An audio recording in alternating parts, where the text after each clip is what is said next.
Life is hectic, demanding, and doesn't stop. When honest with ourselves, we must confess we often don't know what the hell we're doing. The Larkcast is an ongoing conversation about the inclusive and mischievous nature of God's presence through the lens of all the things that make up this phenomenon we refer to as life. Astonishing grace and refreshing honesty collide right here for your weekly encouragement.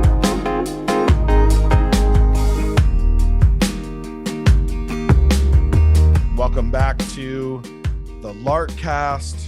My name's Tony, and I'm joined by Russ. Hello, Russ. What's up, my friend? Glad to have you back.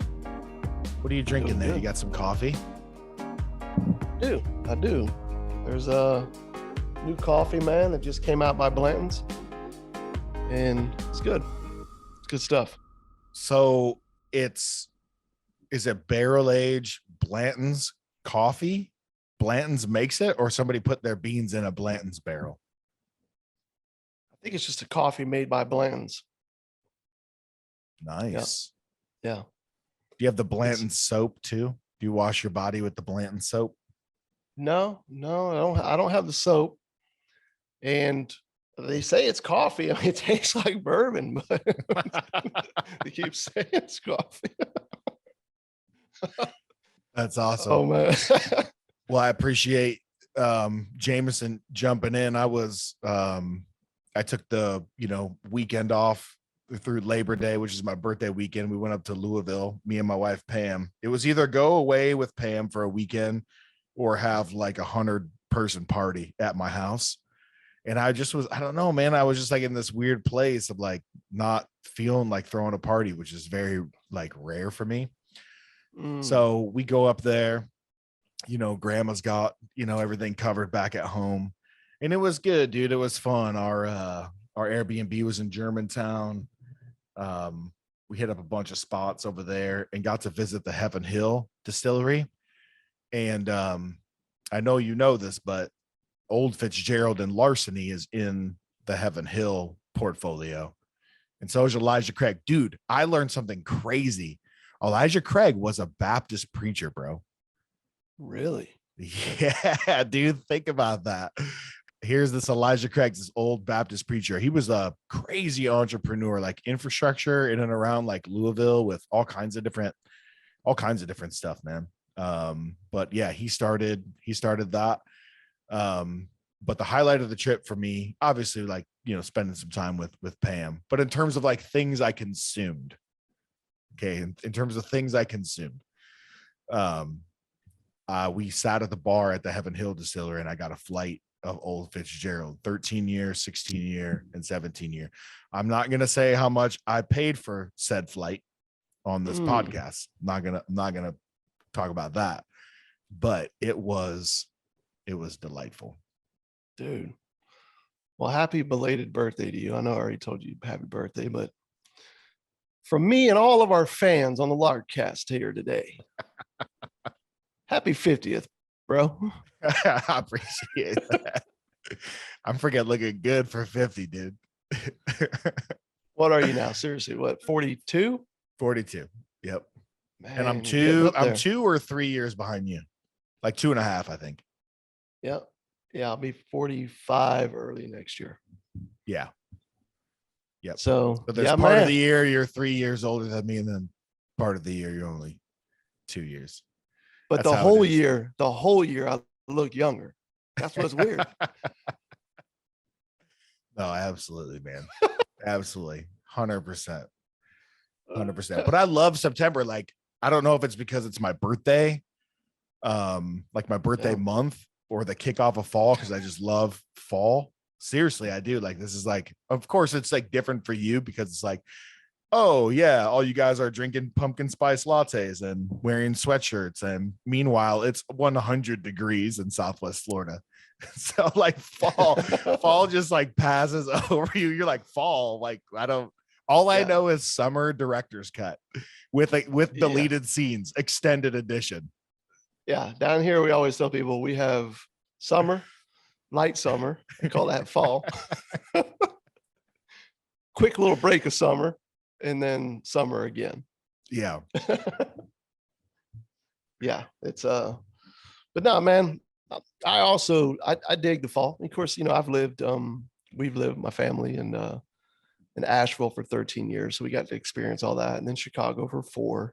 So that was cool, man. I definitely dig the sweatshirts and, out come the Porters, man. And football's on TV. And yeah, I dig all that. I miss it. And speaking of fall, that totally ties in to today's passage, man. dude, it does. There was a festival in the fall. We're going to a festival today. The Larkcast is going to a festival. It's not as cool as the music festival that you recently attended. It's not that cool. It's more of a religious festival. It's called the Feast of Booths, and that is the context of John chapter 7. And unless you're in Chicagoland, where they don't pronounce H's, it's the Feast of Boots. So it's everyone's like, oh man, there's like a boot fest going on, dude. Everybody's staying for the reading of the word today. We're gonna be in John 7, and Jesus goes to the Feast of Boots. When you said that earlier, man, I was trying not to laugh. It's like the Feast of Boots. Hey, what's up with these boots? But on a serious note, they really got beers and chili in these boots. Bro, I'd go to a festival like that, even if it was religious. Totally, man. They they're eating well. Yeah. I heard though this feast was like Josephus was quoted as like this was like the festival. Like they did a bunch of festivals, but like this one was like the one. They went all out for this one right here. It's a good one, man. According to Josephus. Yeah. People are like, who the hell is Josephus? Yeah. He's this old dude, bit of a historian. Yeah. Bit of a knows about the important Bible figure. Stuff. Yeah, a bit of an important figure, man, if you're interested in understanding historical context. Yes. But so yeah, man, John chapter 7. That's where we are today. Yeah. So how'd you guys do it last week? Because you guys went through a chunk of verses last week. Man, did you just cherry pick, or did you just read, or what? Man, I just kept us moving, bro. Just kept you kept us moving. How was that playing that role? It was good. It was good. Jameson's I kind of joke sometimes with people, he's our resident theologian. There are people who read, and then there's Jameson. Yes. And they're two different things. And that's just something I've always appreciated about him. And so yeah, man, we both came with a lot of content to share, and just knowing his love of learning, man, and the depth of things. That I was like, all right, here we go. I'm just going to keep us moving. So John chapter 7, in the spirit of keeping us moving.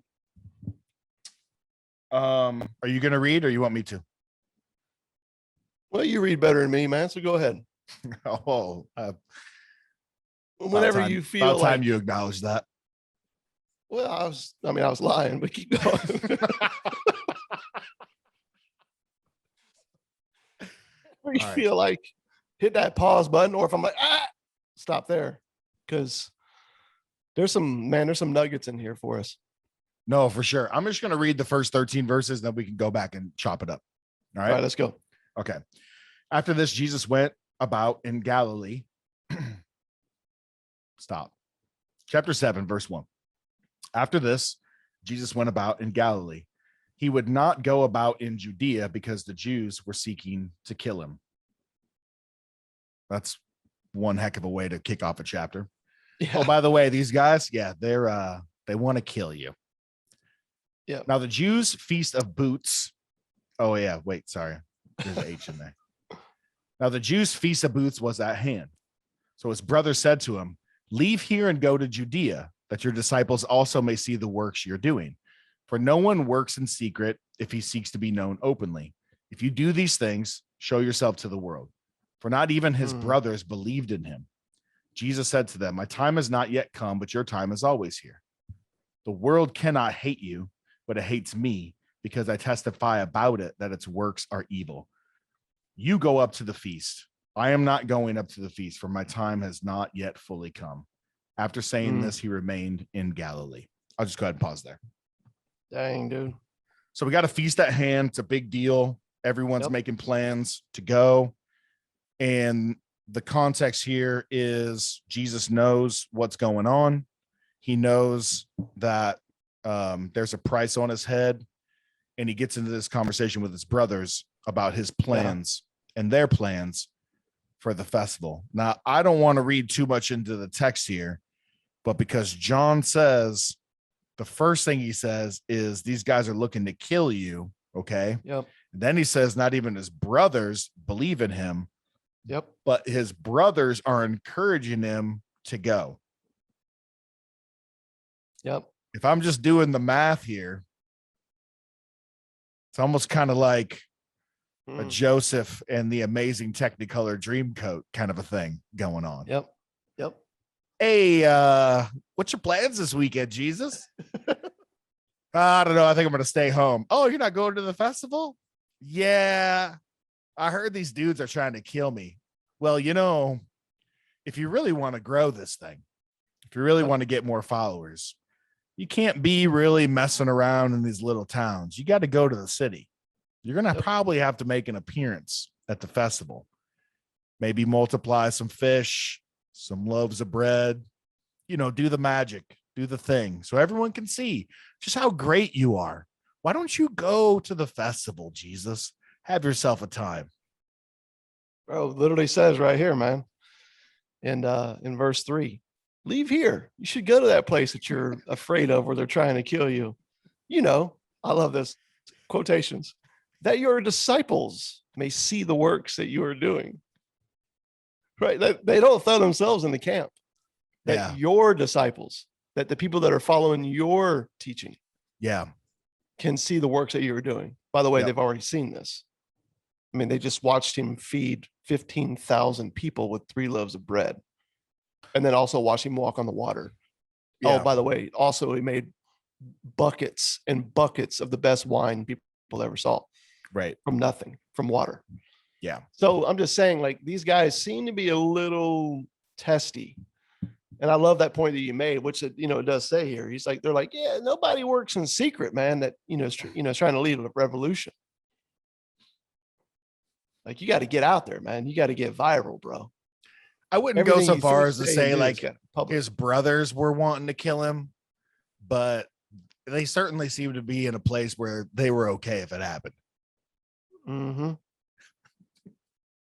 Yeah. Which is crazy. Like, that's your family, bro. Right. Yeah. I mean, like, if you think about this, I mean, obviously we're cracking jokes here, but like for Jesus, he's just rejected across the board. I mean, it goes back to chapter 1. Like, he came to his own and his own did not receive him. Yeah. He's already been rejected in his hometown by the religious establishment. Here you see like even his own family doesn't believe. And then at the end of chapter 6, he alluded to even someone in his own circle is going to betray him. And so just the loneliness of Jesus, almost feeling like completely, like even the people who are like, yeah, dude, like I'm with you, I'm on your squad, they're constantly not getting what he's saying. Yep. They're not picking up clues. Like, Jesus was very, very well acquainted with loneliness. Yep. Yeah. Yeah, it seems like he's in good company, man, with some of the other prophets. Yeah. Who came along declaring what is true and good and right and beautiful. And no one, like Jeremiah, right? Nobody. Yeah. Nobody's following. Mm-hmm. You're like, yeah, man, I know his crowd was small. I'm like, no, it says no one. Yeah. And this is something that you and I talk about quite a bit, because as we've been doing ministry together since 2014. And it's like, man, like, you're out just trying to pass on good news. And it seems like you just have to like convince at every turn. Yeah. It's, you know, an argument here, an argument there. You're just trying to convince someone that God is good. It is finished. You can rest. You're free. And we just want to, everybody wants to argue for performance. They want to argue for fruit. And it gets tiresome, man. It gets tiresome. Yeah. Very tiresome. Yeah. Sometimes you can find yourself feeling alone, man. Like, dude, sometimes I find myself looking around. I'm like, all this stuff just constantly being said in the name of following Jesus and faithfulness and church. And I'm like, none of it's in the scripture. Yeah. All these things that you're holding up and calling everybody to, they're not in the scripture. They're enslaving free people. And meanwhile, there's this good news to get out to the world of a God who's already done all that is needed. He's already said, I love you. He's already set us free. He's already reconciled all these things we're trying to reconcile. Right. And I'm like, to me, that's such a good and beautiful thing to get out. What's the hang up, man? Why is this so difficult? Why do you find yourself just feeling alone in this work of getting it out? And I don't know, man, I could be wrong, but one of the things that was very eye-opening to me that I never really saw in this passage is in verse 7, when Jesus, verse 6, Jesus makes it known to these guys that are questioning him. Like, look, dudes, my time hasn't yet come. Yeah. The time's coming. Everybody's going to know exactly who I am. Right. And my life will come to an end, because Jesus starts to make known very clear, like, his mission is to die. Yeah. We need, as I told somebody I was in a conversation with on Saturday, reform was never an option for humanity. It isn't. We need resurrection. Yeah. So verse 7, though, Jesus tells these guys, he says, listen, the world cannot hate you, but it hates me because I testify about it, that its works are evil. So this whole idea that we have of the feathered hair, blue-eyed Jesus who, you know what I mean, carries a lamb on his shoulder, and, he's just nice and goes around and pats everybody on the back. It's like, well, he is kind and he is loving, but he's also truthful. And right here, he just makes it straight up known. Like, look, I'm testifying to something that makes people very uncomfortable, because what they do and what they want is opposite of me. It's actually evil. Yeah. And it's so crazy. I don't even know where to begin with this, because I came to Jesus out of rebellion. And whenever I saw the world, and this was compounded and affirmed by the way that the church, the churches that I grew up in would treat passages like this. When they saw the word world, they immediately associated that with the unbelieving, rebellious, those outside the church world. Yeah. Right.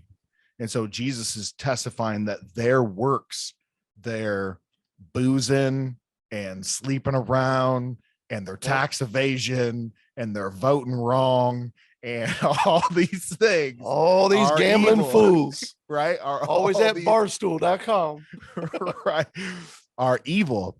But think of the context of John. Who has he been arguing with the most? Who's he been contending with the most up to this point about their works, their thirst for works? It's been the religious community. Crowd. The only crowd. It's the religious community. Yeah. And he refers to them as the world. And so one of the aha moments for me was, I used to think church good, religious church good, world bad. But when you see here in John 7, when he refers to the world, he means the church crowd. Yeah.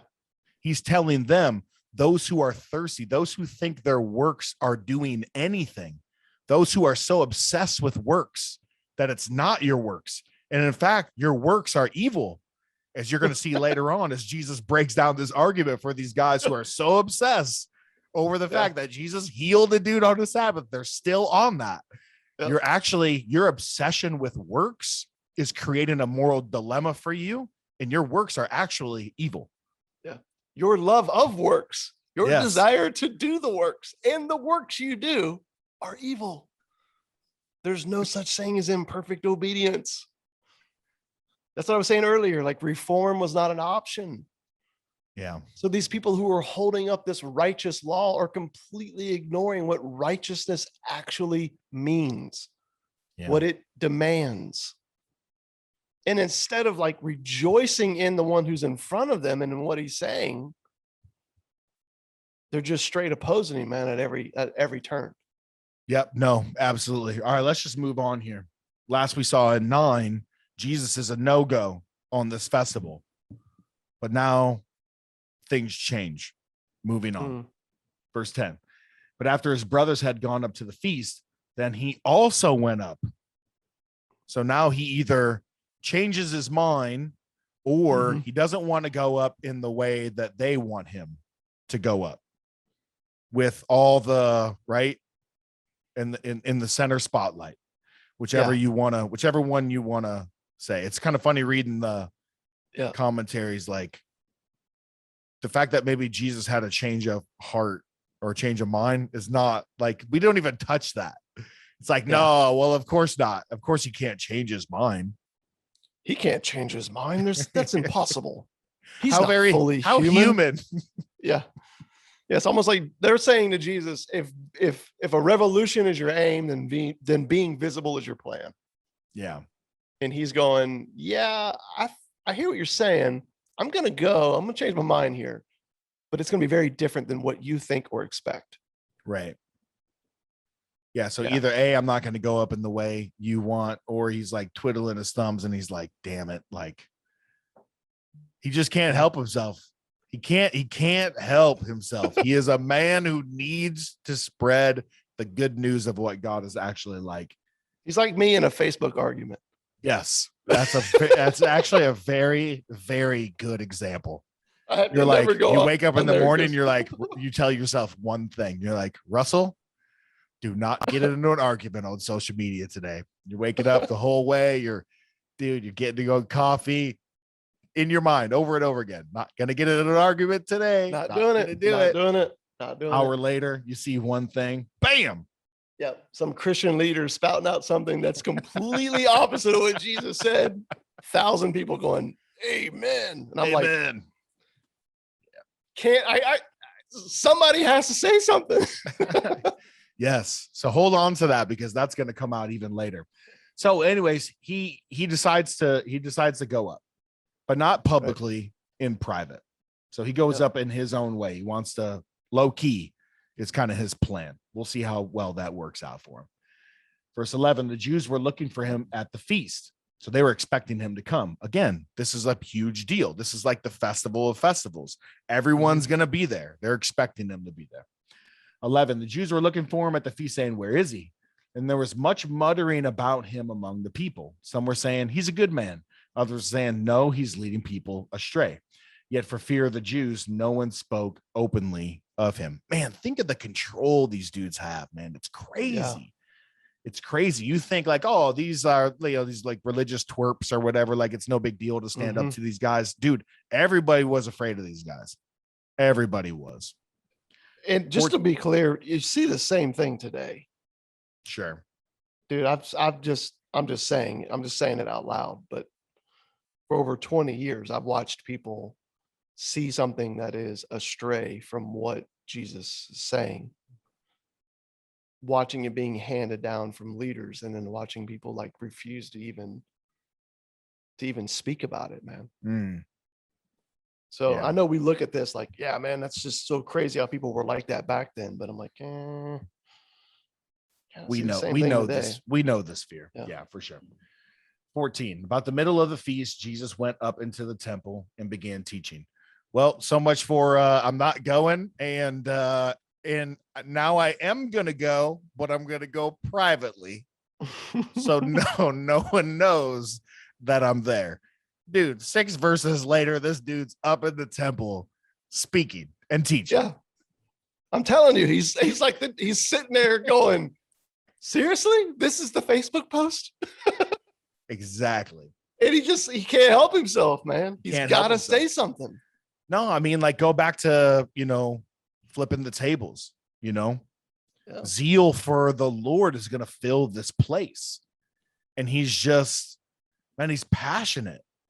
He's passionate about the truth, about what God is like. And like, for those of you who are like, I know you know this, I know you know this. Some of us know this. Anyways. So he's in the temple, he's teaching. And it says, the Jews therefore marveled, saying, how is it that this man has learning?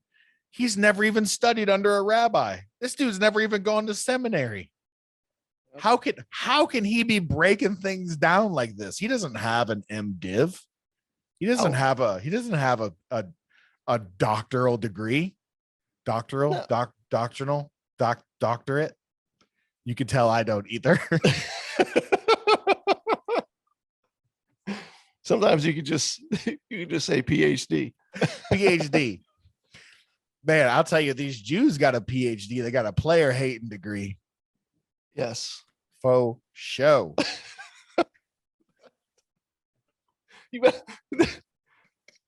How long you been sitting on that one? It just came to me. But that would be awesome if I actually wrote that down in my notes. That would be fantastic. Don't lie. So Jesus does not have a PhD, but these Jewish leaders certainly do. Yeah. And they are bothered by, like, man, where did this guy learn all this, man? Because just in their culture, you had to have studied under somebody and be able to point to that whole pedigree. Right. It's what made you worth something in regards to what it is that you're saying and people hearing it. Right. Yeah, it's so different than in our day, like no one really obsesses over like, where you went to college or seminary or whatever. And it's, in fact, I would say now in the church world, people are probably less concerned about the seminary thing. You're just like, dude, just don't get in an inappropriate relationship with a woman and you could be our pastor forever. Like, I don't freaking care where you went to school. I feel like that's where the church is at now. When you're talking about conventional institutional church, that definitely seems to be like the main criteria. Okay, I don't freaking care where you went to seminary. Just keep your dinghy in your pants and you can be our pastor forever. I don't even know if you know Jesus. All I need to know is that you live like a hermit. Holiness is not the need. Being a hermit is. But no, it's true. It's very true. But here's the point that I think we miss is they're still marveling at what he's saying. Yeah. Because they're going, man, this guy's never studied under anyone. How is it that he knows more about the scriptures than we do? So now he's going to get back into just his relationship with his father right now. So Jesus answered them, my teaching is not mine. Stop me if you've heard this one. He's been saying this. This is something that I got from my father. I'm doing what he's doing, saying what he's saying. My teaching is not mine, but his who sent me. If anyone's will is to do God's will, he will know whether the teaching is from God or whether I am speaking on my own authority.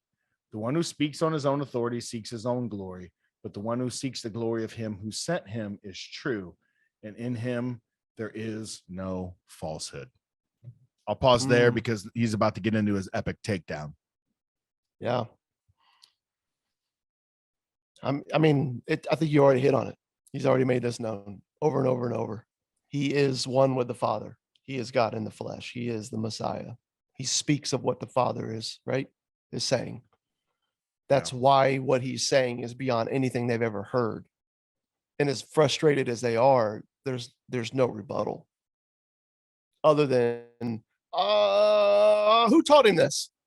Right? It's that person who's like grasping for something to dismantle somebody that's on the stand, or somebody who's speaking something that's true, that's taking down the imaginary platform they're standing on.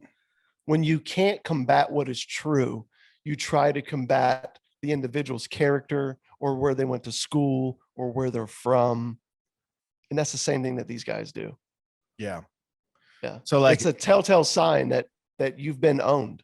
What you're standing on is imaginary. It's not true. Yeah. And you know it. Yeah. All right, so here's the takedown. He addresses the hate and why they hate him. Verse 19. Has not Moses given you the law? Yet none of you keeps the law. Why do you seek to kill me? The crowd answered, you have a demon. Yep. Show us your face. You have a demon. Definitely a little Chappelle moment in there. Oh man. I just can't help but think of a real high-pitched hillbilly voice when I read you have a demon. Yeah. Does he have a Boo, demon? go home. Yeah. So the crowd answered, you have a demon. Another part of the crowd says, who is seeking to kill you? Jesus answered them, I did one deed and all you marvel at it. Moses gave you circumcision, not that it is from Moses, but from the fathers. Right. And you circumcise a man on the Sabbath. If on the Sabbath a man receives circumcision so that the law of Moses may not be broken, are you angry with me because on the Sabbath I made a man's whole body well? 24. Do not judge by appearances, but judge with right judgment. In other words, dude, just look at what the facts are here. Just use some common sense. Yep. You're pinching me. You're pinching me, telling me I broke the law. Yep. For loving my neighbor, which is the sum of the law, and making a man's whole body well, but you will absolutely, in an effort to make sure you keep with circumcision on the 8th day, you will do the deed of circumcision regardless if it's on the Sabbath. Yep. While you're breaking the law while obeying the law. How about that? Yeah, it's definitely very much in their face. Like, you allow the caveat of circumcision on the Sabbath, which, by the way, is breaking the law. You did it, and so did Moses. Yeah, Moses is guilty of breaking the law too, guys. Yeah. But not healing. And all this while the true and better circumcision that actually makes you whole is standing right in front of you. Right. Offering you life. Yeah. And you'll have nothing to do with it. And it's crazy because you have that going on. Like, Jesus is basically just sticking his finger like right in their eye, saying everything that you're pointing at me against, you're guilty of. I've broken no laws and I speak nothing that is not 100% true. You speak what is not true and practice what is not true. Yet you want to murder me for breaking the law. Right. AKA, I think you're face to face with something that you just don't know how to handle because it's undermining the control that you've been seeking your whole life. Yeah. And you're having a hard time hearing what I'm saying because it's basically almost impossible to hear something when your sense of security is dependent upon you not hearing it. So it's not that I'm not true or what I'm saying isn't true. It's just that it makes war on your imaginary sense of control. Yep. You want to be God, period. I'm pulling the rug out. The floor is coming out right from underneath your entire identity. Yep. And what's sad, dude, I'm just going to throw this in here to maintain it. Oh, scrambling. And you got people in the crowd, some who are believing we see, but then some who are like, man, does he have a demon? Like, he says people are trying to kill him. This can't possibly be true. And they don't realize that, like, no, the religious leaders are trying to kill him. Bro, if there was a modern tale testimony to what you often see in Christendom, there it is. Church leaders losing their sense of control, pushing out teachings on Jesus and following him and demands and mandates for the church that are nowhere found in the scriptures in the name of being faithful. And then when people speak out against it, you know what I mean? They're made to feel like they're crazy. Disciplined. Yeah. Publicly shamed. It's no different because they won't kill you, but they'll kill your reputation. Yeah. Trying to kill Jesus. And meanwhile, all the people that are following them are like, that possibly can't be happening. This guy must have a elders? Demon. No way. These guys passed the elder test in 2 Timothy. Yeah. This guy must have a demon. It's like, no, this guy's saying what's true, and it's pulling the imaginary platform of control out from under those who don't believe what God actually said. Yeah. And dude, I've been watching that happen for 10 years. Yeah. Yeah, I'd throw a bigger stone at it if I knew in my own story I didn't, partake in that. And I think that's why. And I know you have too. And I think that's why we're pretty passionate about it. Like, we've been victims of it. But we've also done it, to other people. 100%. And those hurts are true and they're real. There's one thing I wanted to point out in this, and it's just a quick thought I had. When you treat the Bible, like these religious leaders, as a behavioral guidebook, as a behavioral book, right? Primarily. Yep. You are going to constantly find yourself in moral dilemmas like this. Yes. There are all the rules, all the things that should be and shouldn't be, and the demands, the high demands of God's law. When you treat that as if it's something you can actually achieve, and that the Bible is strictly there to tell you how to live your life so that you can fulfill this law, you are going to constantly find yourself in this sort of conundrum. Yeah. You can't do it. Literally, you can't do it. No, you never could. And if you believe you can and should and will, you will have a hard time with Jesus and what he's saying. Yep. If you've come to the end of your rope and in the realization that you can't, then the life of grace that he offers becomes a beautiful experience in which you learn to be human again. And I think the people at the end of their rope are the ones that gather around Jesus, as we see throughout his story. And the religious crowd that wants control continues to fight him. We're going to pause the conversation right there. We got word from our producer, also known as Russ, sitting in his living room pointing at his watch, letting us know that we're reaching time. Man, we thought the silly thing is we thought we were going to be able to get through all of chapter 7. Yeah, it's not happening in one shot, and it's just not going to happen. So until next time. Man, Cheers. Good news. Cheers.